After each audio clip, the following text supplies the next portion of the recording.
Energy is your greatest asset. Not time, not money, energy. Because without energy, everything in your life slows down, breaks down, or shuts down. Let me ask you something. When was the last time you really felt energized? Not physically, but emotionally, mentally, and spiritually all at the same time. In today's episode, it's about how to get, create, protect, multiply energy that makes you unstoppable. I love talking about energy. It's one of these things we're really going to get into in today's episode. So I'll see you on the inside. Welcome.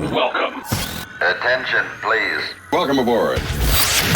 Welcome to the No Comfort Zone podcast. It's time to get out of your comfort zone and live on purpose. Broadcasting to the world from Rockford, Illinois. This is your wake-up call. Warning. You are the solutions to all your problems. Stop thinking average. Become the hero version of yourself. Every day, every time, without fail, no exceptions. It all matters. You've entered the No Comfort Zone. It's time for a reality check.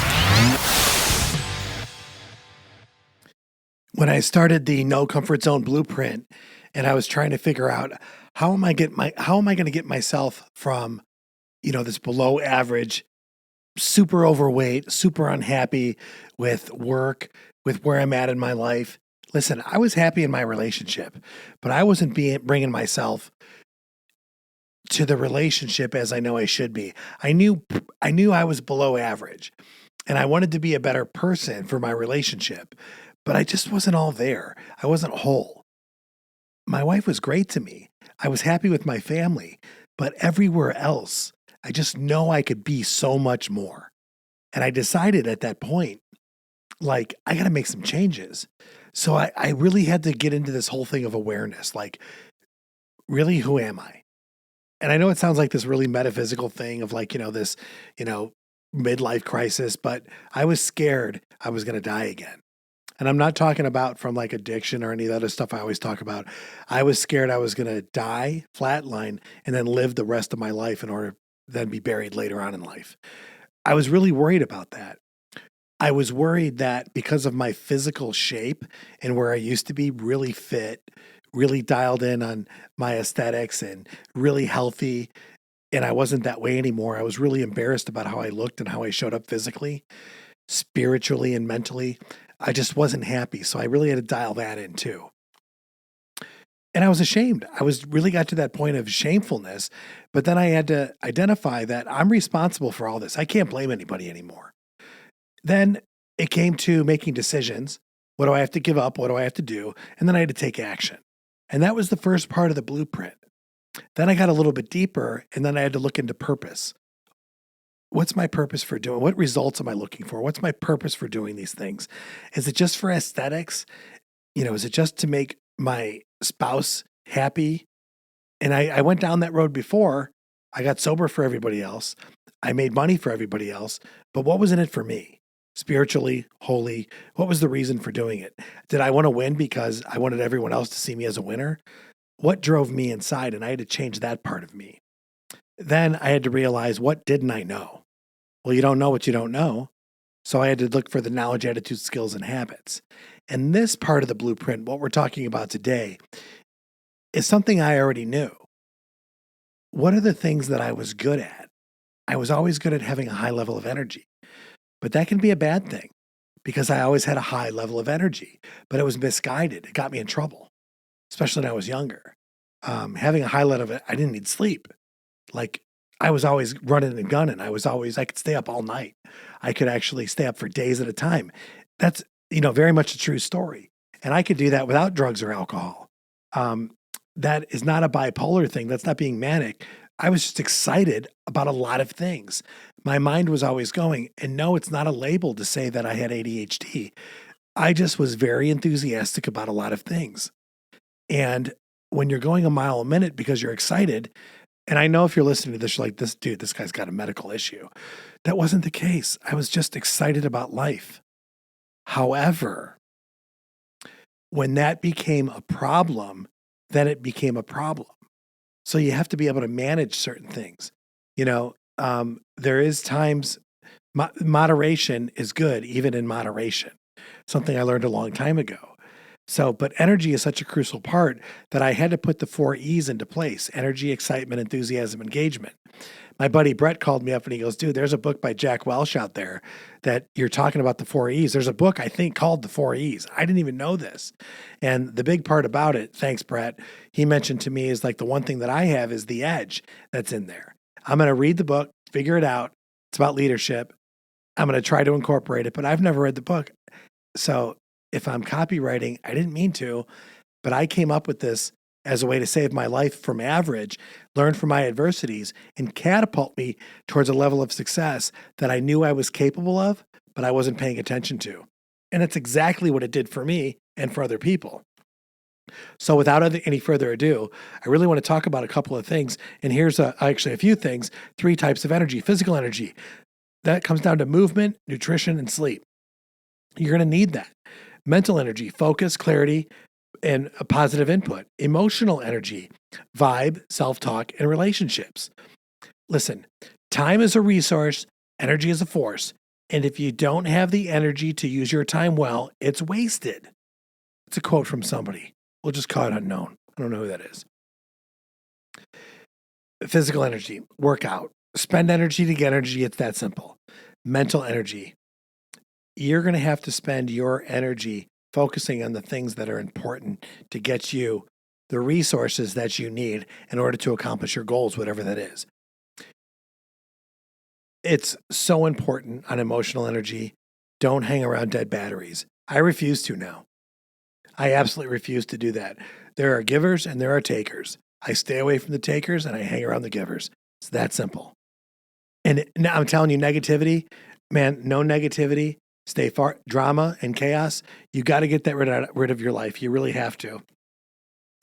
You're either, and according to the book, The Energy Bus, the metaphor, you're either fueling your ride or you're draining it. It is so simple. Your energy needs to be protected. It's such a valuable resource, and people squander it all the time. You put shit food in your body, you're going to have shit energy. It's so simple. I'm learning that the hard way. When I got super fat, I was eating super shitty food. I wasn't exercising. When I was 238 pounds at my heaviest, I was super fat, super overweight. My sister-in-law said, hey, Dan, looks like you're not taking care of yourself. Patted me on the stomach and said, you really need to do something about that. It was humiliating. And it was at my 40th, I think, birthday party. I went on a mission to lose the weight. And I did lose the weight. I went on some sort of like a ketosis diet. I lost the weight and I ended up going the other way. Shortly thereafter, I think within a year and a half, 227 pounds, 30-inch waist, completely ripped, super muscular, and it was great. But guess what? I got comfortable. I let it all go. I got so comfortable, I ended up getting fat again. Then I realized, you know what? I got to put better food in my body. I got to exercise at a sustainable level. And that's part of the problem. You have to do things in a sustainable way. And having the right energy is one of the ways to do that. The no comfort zone, getting uncomfortable in these 30-day, 60-day, 90-day periods, it is not sustainable, folks. When I do these no comfort zone periods, this is for the person that is trying to change their life and become unrecognizable, but you only do it for a 30, 60-day, 90-day period. Rehab, 28 days, 60 days, 90 days, 120 days. Then you go live your life. Boot camp used to be 16 weeks in the Marines. I think now it's 90 days, I think, something like that. Marine boot camp. You train yourself into do things in a certain way. Then you go live your life. When I was in AA, you don't live in AA. You go to an AA meeting and then you go live your life and practice the principles in everything that you do. It's so important that I really want you to understand that. And I want you to take that home with you from this podcast. But realize physical, mental, and emotional energy, you have to protect it and you have to focus on it with intention. Here's some rituals you should consider. Here's 5 of them I want to share with you. Your morning movement. Get your blood flowing early. Folks, if you want if you want to have a high energy day, start the day off early. If you're really overweight, just move a little bit. If you can do jumping jacks in the morning, I'm not kidding. If you're like 55 years old and if you're massively overweight, run in place. Listen, I did it for about 60 days. I ran in place in the basement for 60 days. You want to lose a ton of weight? Run in place in your basement for 60 days, 20 minutes at a time. I dare you to do it. Hit me up, dan@thenocomfortzone.com. Do it for 60 days in a row, 20 minutes at a time, run in place. Tell me you're not going to lose weight. You'll get your blood flowing all right. I did it and it almost killed me, but I lost a ton of weight. Here's another ritual for you. Start your day with water, protein, and positive input. That's intentional fueling. That's ritual number 2. Ritual number 3, digital detox breaks. It's so important that you do this. Protect your mental battery throughout the day. Wake up without your phone. Put it in the other room. Try to do that. Number 4, and basically throughout the day too. Take breaks throughout the day where you just put your phone away. Put it in the other room. Turn it off. A couple hours if you can. I live on my phone at work. I operate through my phone at work. I use so many apps in my phone at work. I work basically, I think I work an 8 to 10 hour day, and I'm on my phone. I need it for my work. But there's sometimes throughout the day, I just turn it off. 15-minute break there, half-hour break there if I can. Yeah, and I've upset some people because I haven't been there to do it, but sometimes you just have to do it. Turn it off. Get off social media. Get off social media, I'm telling you. If you listen to this podcast, very cool, appreciate it. Download it, save it for later, listen for it later, program your time, schedule it. This is a big one. Environmental check. Who drains you? Who fuels you? Be very selective. Pay attention to that. It's super important. Make a list. Who are the people? So many books have been written about this, or it's in these different books. Make a list of people that drain you and who fuel you. Get rid of the ones that drain you or limit your time with them and hang around the people that fuel you. I have the list. I absolutely have a list. Some of you might know who's on the list. Go figure that one out. Ritual number 5, an evening recharge. Stretch. I don't do this enough, but I want you to. Stretch, reflect, prep for tomorrow. Take a minute to take a deep breath. Hydrate, stretch, relax, reflect about your day. I still reflect about my day. Who did I right? Who did I wrong? What can I do better? How can I be better? This is such a no comfort zone thing. Who did I screw over? Listen, if you were to go through your day and you look at, what if you went through your entire day? Who was in your day that you didn't treat that was significant in your day? Who did you treat that was insignificant in your day? Because everyone's significant. I remember doing this. What if you treated everybody like they were Jesus? Just let that sink in there for a minute. Who's super important to you in your life? What if you treated everybody like they were the most important person in your life? What if you treated everybody like that was their last day on the planet? Would you treat everybody a little bit different? We all can get better at this. Good friend of mine told me today that there's an employee that he's working with, and his name is Gabe. Guy has a lot of anxiety, and he struggles with it. And life's not easy for somebody that has anxiety. And I wish they would listen to this program to realize that how worthy they are and how worthwhile they are and what a big impact this person has in their environment. And anxiety is no joke. And certain things matter to this person that might not be as important to other people. But when you realize the impact you make on another person and what this other person might be going through, you might be more mindful in what you say and do to other people. And when it comes down to it, how this ties to energy is you have to perform at a high level and understand how intentional your day is and the level of energy you have to be intentional, to care and be mindful, and how you start your day and how you end your day, and then how you reflect how you want your day to be. And at the end of the day, how you reflect how your kids, how your wife, how your employees, how everybody was in your day and how you impacted them. Because you never know who you're impacting negatively or positively. And it's very important that you understand what you say or what you don't say or how you interact impacts people. And if you could just take a minute and moment and realize that what you say and do to people matter, and what you say and what you don't do matter, and it's all surrounded about energy. And I'm telling you, folks, the no comfort zone and becoming the ideal version of yourself and the best version of yourself, it matters to other people. Because when you know you live this life with intention and you're going through it and you're trying to live above average, you're not doing it for yourself anymore.